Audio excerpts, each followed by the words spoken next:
श्रूयते वा नास्य भगिनि? आं श्रूयते।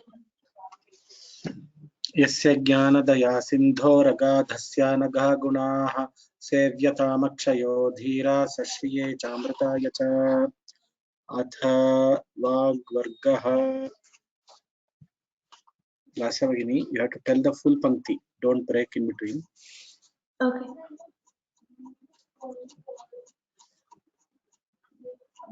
एक निमिष।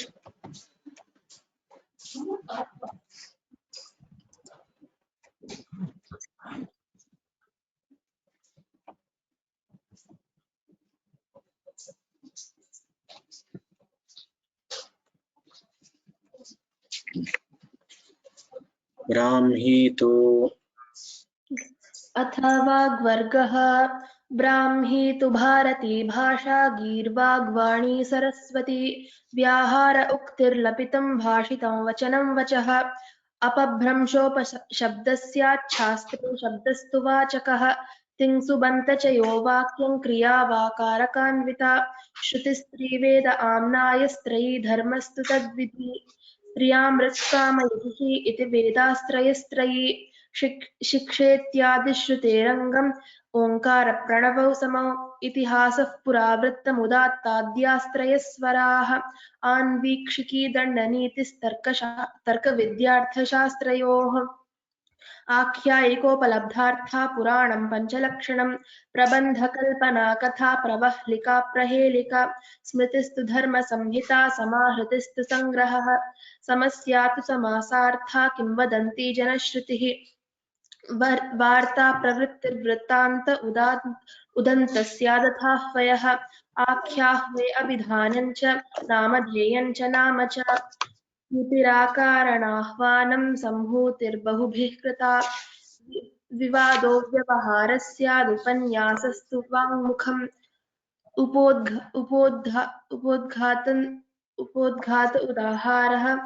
उपोद्घात उदाहारः शपनं शपथः पुमान्। महोदय, I didn't memorize after this.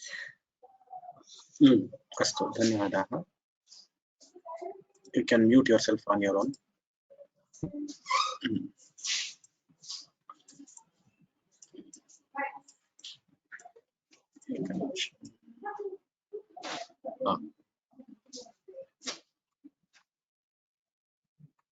भरतराव महोदय।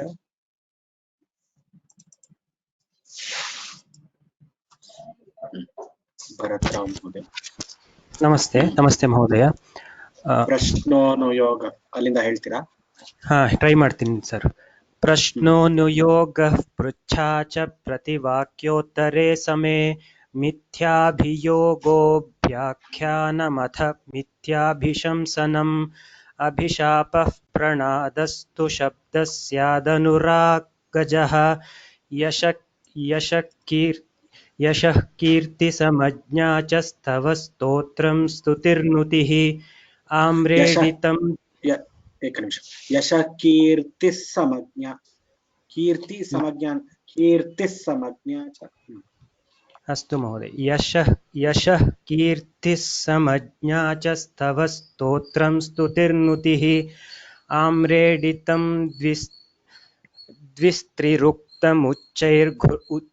द्विस्त्रिरुक्तम् उच्चैर्घुष्टन्तु घोषणा काकुस्त्रियां विकारो यः शोकभीत्यादिभिर्ध्वनेः अवर्णाक्षेप निर्वाणदप। महोदय, अहं प्राक्टिस् ಮಾಡಿಲ್ಲ ಇನ್ನು ನಾನು ಇದನ್ನ। अस्तु, धन्यवादः। गिरिजा मुरली।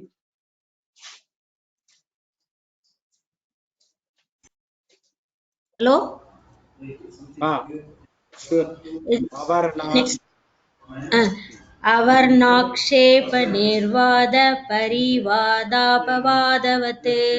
उपक्रोशो जुगुप्सा च कुत्सा निन्दा च गर्हणे पारुष्यमतिवादः स्याद्भर्त्सनं त्वपकारगीः यः स निन्द उपालम्बस्तत्र स्यात् परिभाषणम् तत्र त्वाक्षारणाय स्यात् आक्रोशो मैथुनं प्रति स्यादाभाषणमालापः प्रलापोऽनर्थकं वचः अनुलापो मुहुर्भाषा विलापः परिदेवनम् विप्रलापो विरोधोक्तिः सल्लापो भाषणं मितः सुप्रलापः सुवचनमपलापस्तु निर्वनः निन्हवः निन्नवः धन्यवादः चोद्य धन्यवादः from here I have to teach अस्तु धन्यवादः हा लास्या भगिनी वदति वा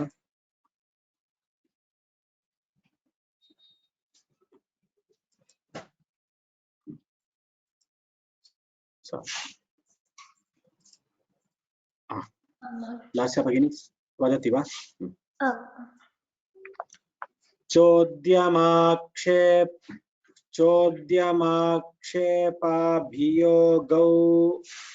चोद्यमाक्षेपाभियोगौ चोद्यमाक्षेपाभियोगौ शापाक्रोशौ दुरेषणा शापाक्रोशौ दुरेषणा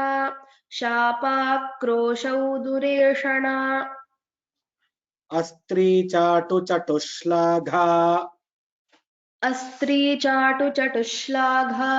अस्त्रीचाटुचटुश्लाघा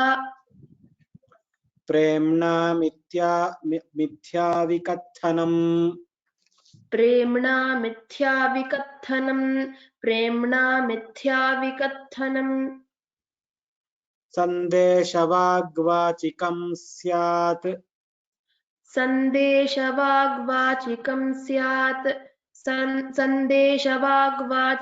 स्यात् वाग्भेदास्तु त्रिषूत्तरे वाग्भेदास्तु त्रिषूत्तरे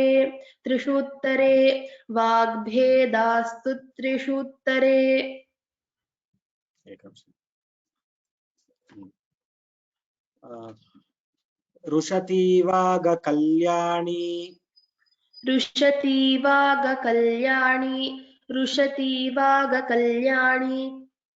स्यात् कल्यातु शुभात्मिका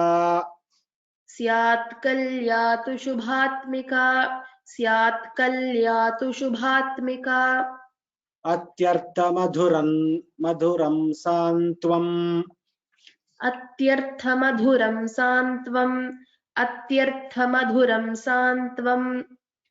संगतं हृदयङ्गमम्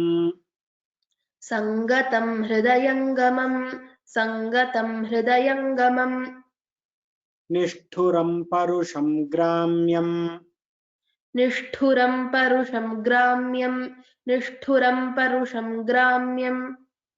अश्लीलं सूनृतं प्रिये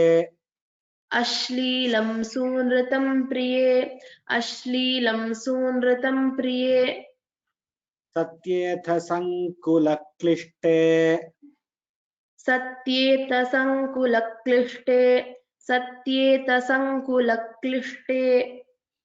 परस्परपराहते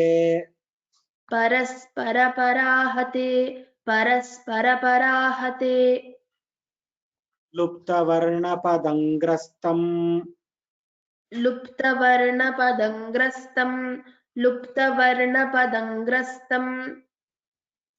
निरस्तं त्वरितोदितम्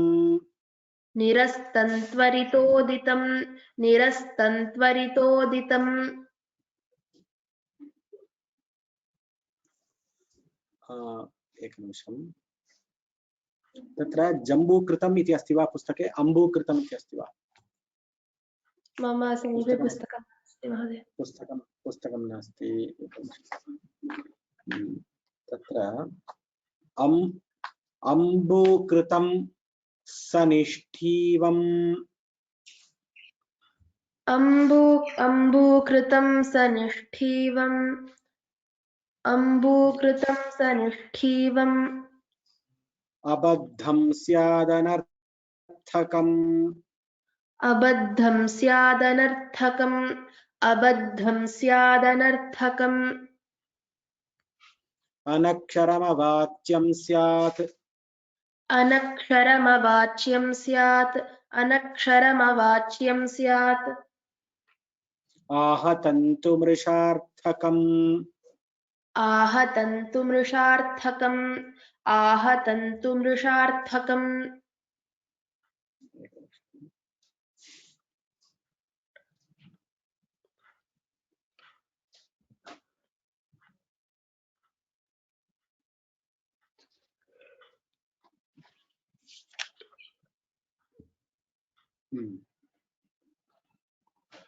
सोल्लुण्ठनन्तु सोत्प्रासम् सोल्लुण्ठनन्तु सोत्प्रासम् सोल्लुण्ठनन्तु सोत्प्रासम् मणितं रतिकूजितम् मणितं रतिकूजितम् मणितं रतिकूजितम् श्रव्यं हृद्यं मनोहारि श्रव्यं हृद्यं मनो श्राव्यं वा महोदय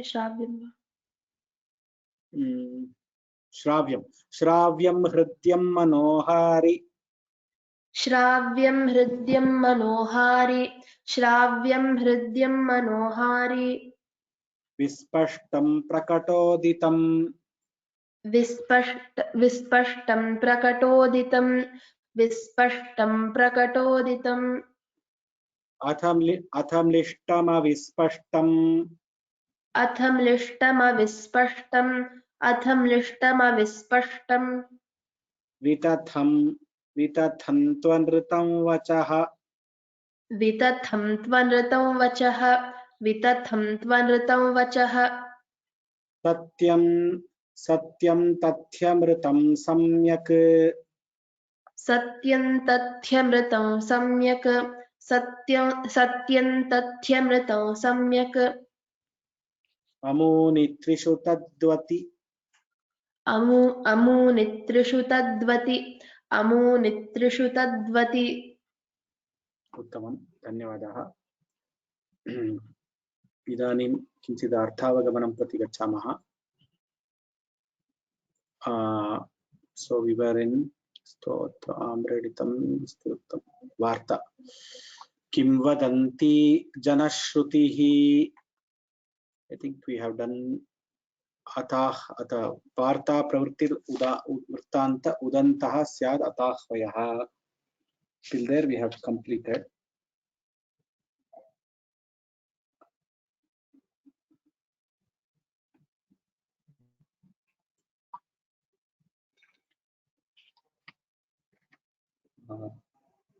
वार्ता प्रवृत्तिर्वृत्तान्त उदन्तस्यादताह्वयः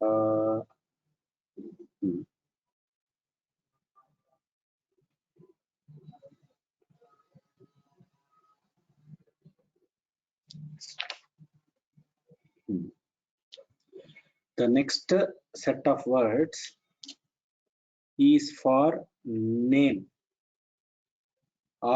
Name, N-A-M-E, name. So, athahvayaha, ahvayaha. So, ahvaya is pullinga. Akhyahve is there. No, there are two words there actually.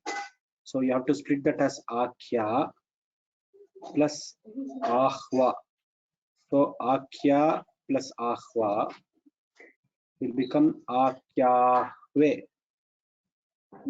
So it is both are akaranta strilinga. For example, Rama cha Sita cha. What it will become? Rama Site. It will become. So akhya is the first word. Ahva is the second word. Both are akaranta strilinga. Since they are both are strilinga, there is a samasa which is done there, and it is in dvivachanam. Akyahve, the word is in dvivachanam. The samasa is there, but actually there are two words. So ahvayaha, first word is meaning name, is pullinga. Akhya, meaning name, is strilinga. Ahva is meaning name, is strilinga. Next we have abhidhanam. Abhidhanam, namadheyam, nama. Abhidhanam, abhidhane, abhidhanani, napumsakalinga. Namadheyam is also napumsakalinga. Nama shabda is also nakaranta napumsakalinga. Naman shabda. Nama, namni, namani, namani is the shabda. That is how it goes. So bhavataha nama kim iti vayam prachamaha. Bhavataha namaha kim ityadi na prachamaha. Nama kim, nakaranta napumsakalinga. So these are the words for names.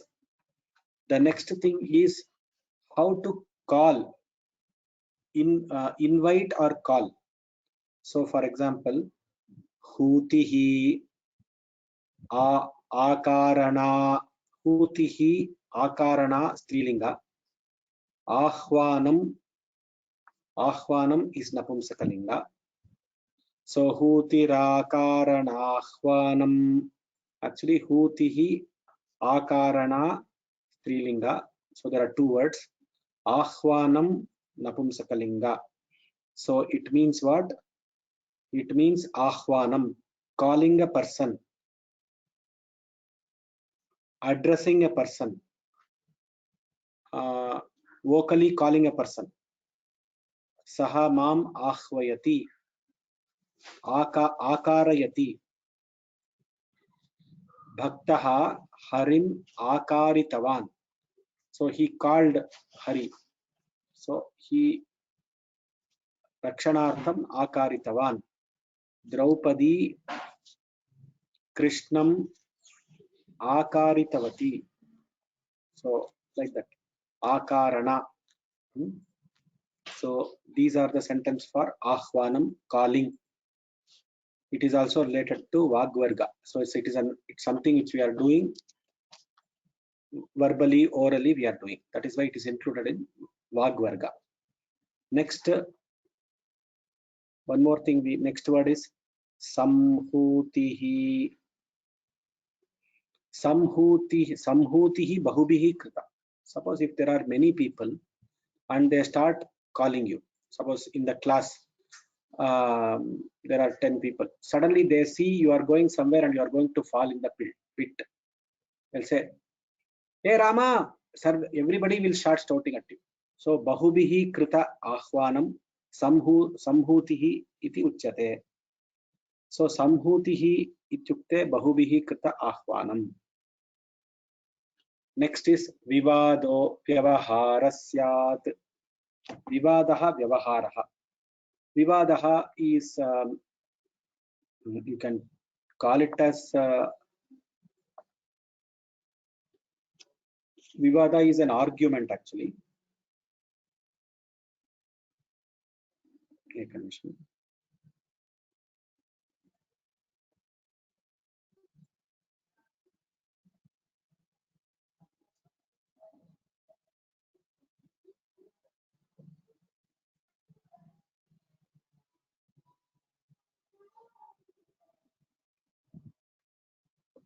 Tatra argument happens, so the vyakhyana is very important here.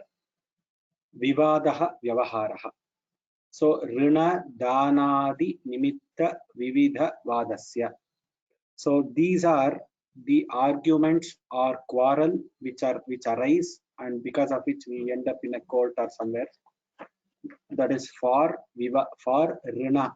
That is some loan that you have taken which has not been returned or something. Rina dana danadi nimitta vividha vadasya. So rina dana, somebody has taken something, is not returning. So this fellow says, I have not taken. This fellow says, you have taken. All those kind of vadas are called as vivada vyavahara. So Vyavahara is used in other terms also, but here Amarasimha uses this in this term. Vivado vyavaharasyat. So be very careful. Vyavahara is also used in conversation. Vyavahara is transaction. So that it can also mean transaction, and other places it can mean that also. But here it is this meaning. That is some vivada, a point of contempt, or there is a argument about something.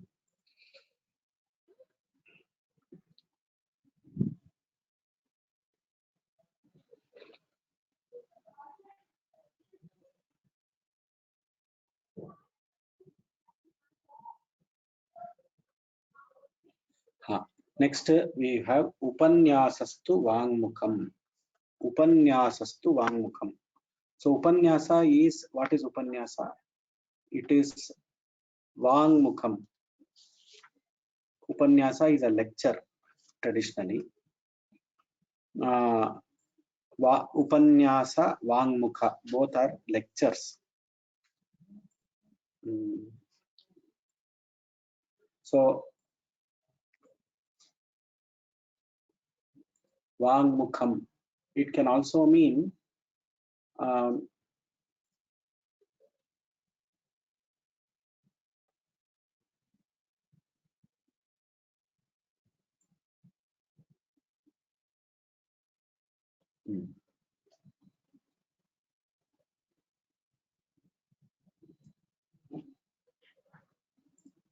it can also mean an introductory talk. So upanyasa is general lecture, but vangmukham can also mean an introductory talk or an introductory lecture, something like that you can take. Upanyasastu vangmukham upodghata udaharaha. Upodghata udaharaha. Upodghata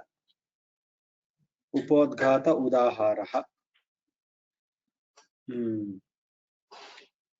So upodghata means, it can mean prelude, or it can mean prakrita upayukta vakyam. Udaharaha, prakrita upayukta vakyam. Udaharaha is used in the term udaharanam, example, they say na, drishtanta. So there are two words for upodghata. So upodghata udaharaha can be used, these words can mean example also. Upodghata can mean a prelude also. And upodghata and udahara can mean prakritopayukta vakyam. So suppose somebody is in between a conversation, suddenly somebody comes and says something which is relevant to the talk, that can also be upodghata, prakritopayukta vakyam. So drishtantam, prakritopayuktam nama drishtantam, example. It can be a practical example. It can be something which substantiate the talk. These are called as udaharaha. Shapanam shapatah puvan. Shapanam shapatah puvan. So shapanam and shapata, there are two words here. These mean shapanam shapataha. This is promise. Shapanam shapata means promise. So shapanam is napumsakalinga, shapata is pullinga, that's why puman it is given. The next set of words mean question. Prashno nuyogah prichhacha. There are three words for question. Prashnaha means question, anuyogaha means question, prichha means question. So here prashnaha is pullinga, anuyogaha pullinga, prichha is strilinga. Prativakyottare same. The next thing is Prativakya and Uttara. So Prativakya and Uttara are the answers for the question. So Prativakyam and Uttaram, 2 words. Mithyabhiyoga abhyakyana. Abhyakyanam atha. So there are 2 words. Mithyabhiyogaha pullinga. Abhyakyanam, which is napumsakalinga. It means false charges. False charges are something which is not true, and somebody puts a case against you or something. So it is an apavada, like Rama, Loka apavada for Rama we say, no, like that. So it's an apavada, mithyapavada. So that is what mithyabhiyogaha pullinga, abhyakyanam napumsakalinga. It is mithya apavada iti arthaha. Mithyabhiyogobhyakyanam atha mityabhishamsanam. Mityabhishamsanam abhishapaha is apapracharaha. It is called spreading the false charges. So mithyabhishamsanam abhishapaha. So it means apapracharam, dushpracharam yah karoti, one who tries to spread the rumors or the false charges. That is called as abhishapa or mithyabhishamsana. So this is false charges. Pranadastu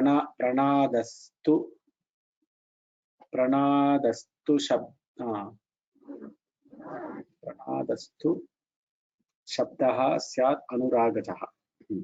From till abhishapa we will do. Balance we will take it in the next class. I just have to look at some things.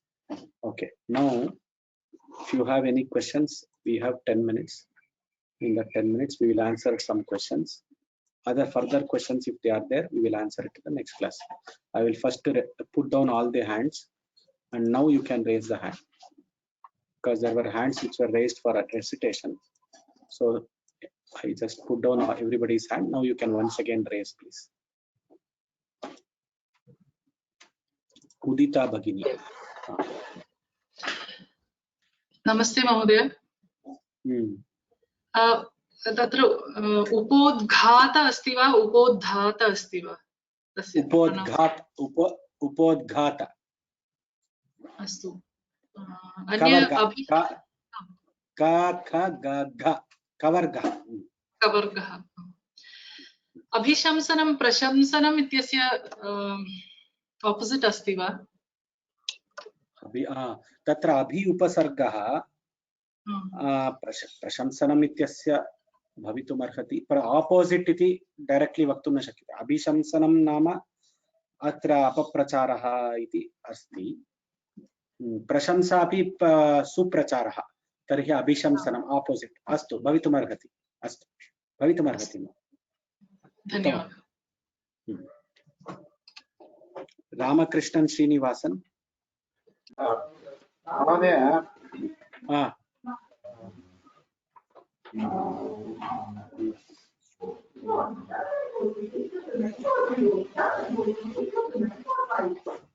lot of noise, sir.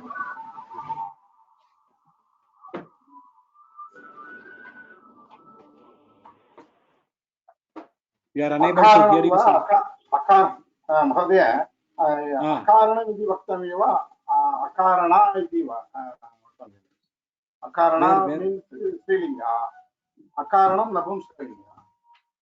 Which one, which line, sir? हूतिराकारणक्वानं. Oh, hutirakar. The recitation, huh? Recitation. आकारण इति सम्यक् अस्ति वा? अकारणम्.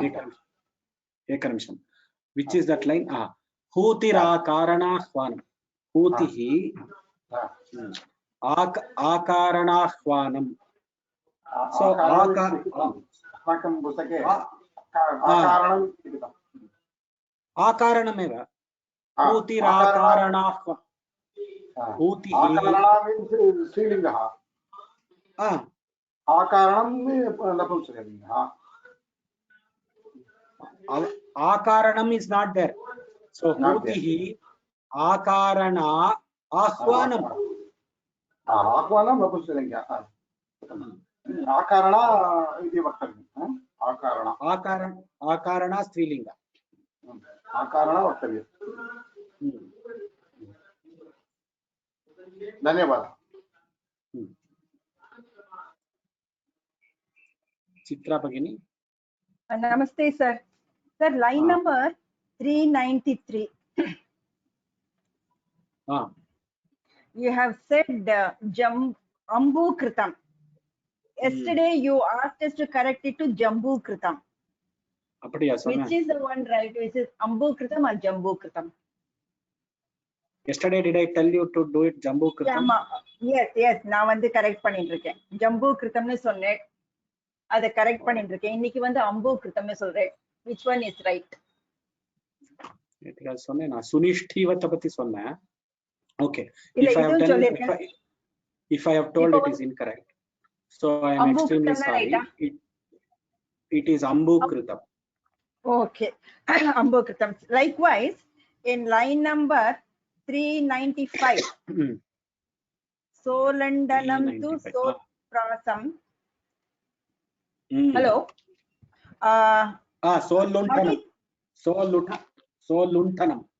Solundanam to Soprasam. Bhanitam or Manitam?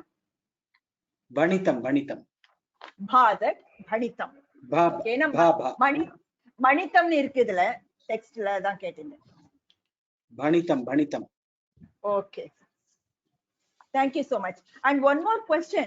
We have talked about poetic challenge line for completion. Rumor லாம் சொல்லிருக்கோம் இல்லையா? கிம் வதந்தி ஜனஸ்ருதிஹி. அது வந்து gossipக்கு என்ன சொல்றது? Gossipக்கு கிம் வதந்தி தான். கிம் வதந்தியா? Gossipக்கு கிம் வதந்தி. Thank you, sir. धन्यवाद. Venkatesh Mahodaya. So my book is just a second. It's published by Bharatiya Kala Prakashan. It says Ambu Kritam, just so you know. Ambu Kritam, yes, Ambu Kritam. Okay, that's all I wanted to say. Dhanyawad. It is correct, sir. Ambu Kritam is correct.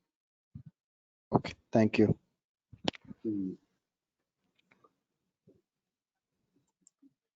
Next, who else? The question. Ashok Mahodaya. Sir, this is in my book. It says Manitam, not Bhanitam, but Manitam. My book says. No, Bhanitam. It is. Okay. So I'm just Bhanitam. Because book says meaning also. Manitam and Ratikushtam is same meaning. It says.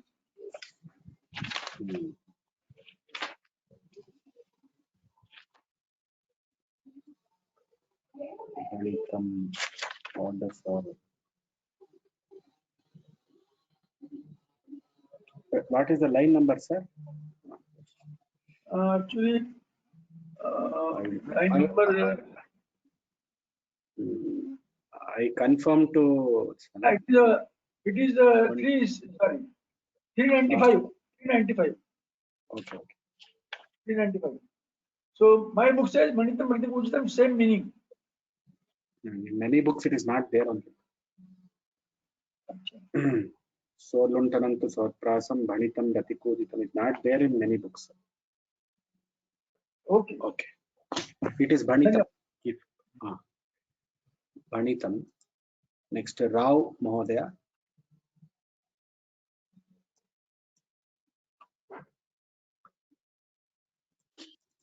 Namaste, sir. Hello. श्रूयते वा? श्रूयते. विकत्थनम् इत्युक्ते sir कथं भवति? विकत्थनं. विकत्थनम्. आमां. It is which line, sir? I think Adham Islam Vispishtam Vidham. Before that, I think Tamrucham Vachaha. मम पुस्तके नास्ति इति एडिशनल विकथनम् अस्माभिः विकथनं कुत्र अस्ति विकथनं विकथनं was it there in previous this one?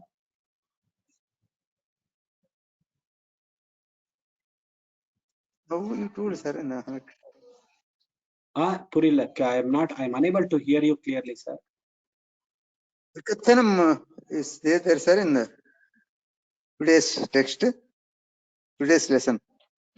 Today's lesson, okay. Vikathanam. Vipralabho virodhoktihi arshati Shadahatam tu mushardhakam.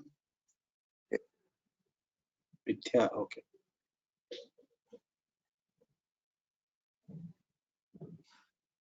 Not there.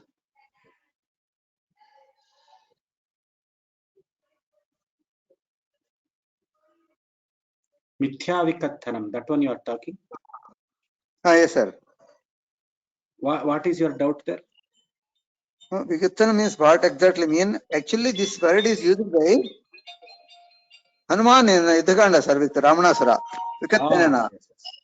That is why I am getting doubt. Can you clarify on that? I will tell you. We will tell when we come there. I will definitely tell that. Okay, sir. Okay, thank you. Dhanyavad. I thought you are pointing out some mistake in the Moola. That's why I was searching. No, sir, I got a doubt actually. Okay, no problem. Yes, Hanuman says Vikathana, it comes in Sundarakanda. It comes. Venkatraghavan Mahodaya. Namaskara. So the usage of Khyataha. Is it anywhere there? Kalidasaha, Kavirajaha, iti Khyataha. Like that is that usage anywhere? Is it covered in the Vagvarga, sir? So what happens is Khyata is a Kridanta word. Oh. So it is so which is the dhatu? Kya prakathane dhatu. So if you go to dhatu pata, kya prakatane dhatu tapratyaya, you get khyataha. Oh. So it is yashakirti samagyacha is there, no? Okay. So kya prakatane, it should have been Akhyanam. That is okay. No. So Akhyanam, yes, Akhyanam also is. But Akhyanam here it is used Abhyakhyanam, so it is more on the negative connotation they have given. Correct. So Khyataha, Khyata Shri Ramadutaha, there is one shloka. Correct. That Khyataha is Tapratya and it is Kya Prakatane Dhatu. So it is not given in the Avanakosha. To answer your question. Okay, thank you. Dhanyawada.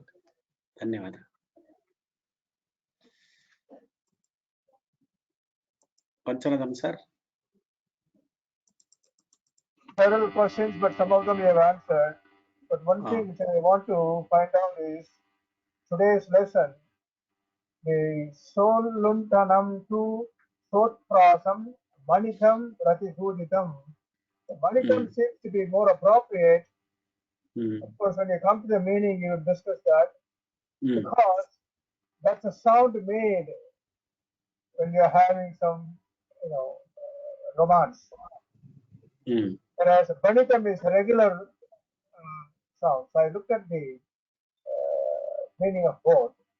So Manitam, because Ratikuditam is something to do with the loving, right? So it seems to me Manitam is the more appropriate that. So anyway, you can clarify it later when you are coming to the meaning part of it. Okay, I will clarify. Ambukakam is fine. Let's go into this. One more question is, remember Shahu, let's say I'm trying to give the line number. Vivado Vivaharaha Sadhu. Kutirakharanahwanam Samhuti Bahubirkrita, right? So the person was asking, Akarana, Strilinga, Akaranam is also a Napumsaka word or it is Akarana already Vibhakya, Akaranam. No, akarana is not akarana. Strilinga word. So it is. Akarana, Akvanam. So akarana is the word. Akaranam, as per Amarasimha, he has not given it as Visheshanigna or something like that. So, but I was wondering if it's a Vibhakti of Akarana or it is by itself Napumsaka word. I am not following your question. Akarana is Strilanga. Right. But if you decline it, will you get the word Akarana somewhere? No, we won't get, because Akarana, Akarane, Akaranaha, Akaranam, Akarane, Akaranaha, Akaranaya. So you won't get Akaranam anywhere in the Shabda. But that's also a word by itself. It can be a word by itself, correct. It can be a word by itself which is not given here. But here what is given is Trilinga. Is what I was trying to tell you. Because Putihi is Pulinga, Akarana, Strilinga, Akvanam, Napumsakalinga. So he's mixing all three genders here. Right. That is right. And also I agree the Ambukam is the Jambuka. So that's also Ambuka. Yeah, that's all the question I have. Okay. This Manitam versus Banitam.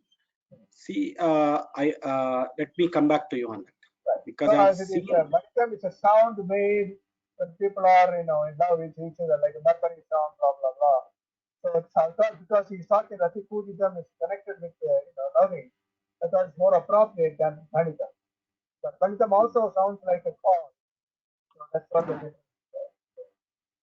See, in Jayadeva's Ashtapadi and in Krishna Lila Tarangini of Narayana Tirtha, you find Sri Jayadeva Bhanita.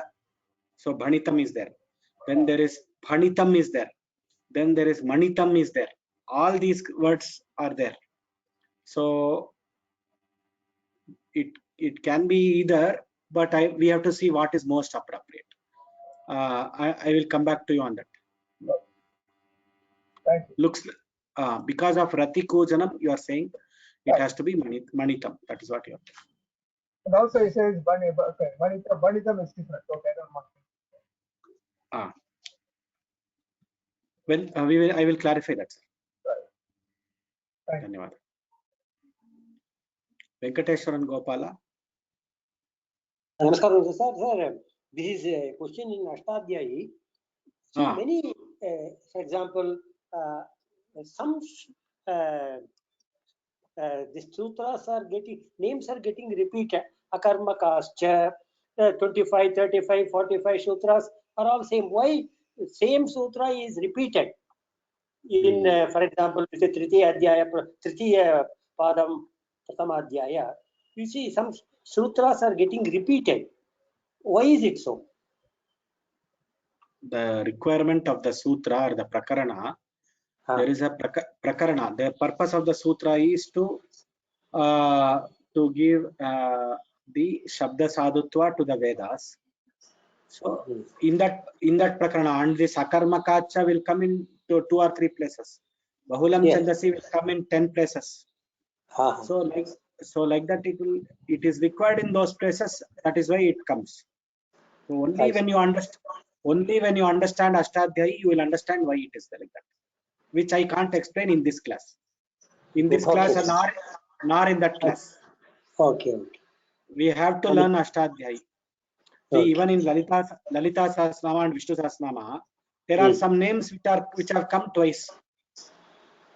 Okay. So why has the names have come twice? And the Vyakhyana Karta says it is not. You should always not see the Shabda repetition. You should see the Artha, contextual meaning.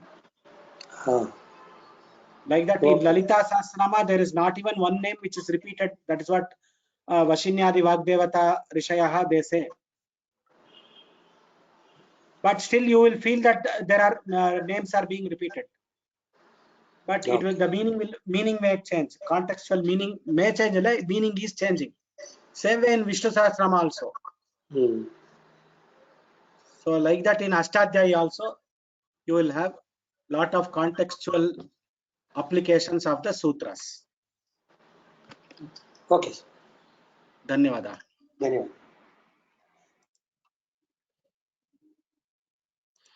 स्वस्ति प्रजाभ्यः परिपालयन्तां न्यायेन मार्गेण महिषाः गोब्राह्मणेभ्यः शुभमस्तु नित्यं लोकाः समस्ताः सुखिनो भवन्तु।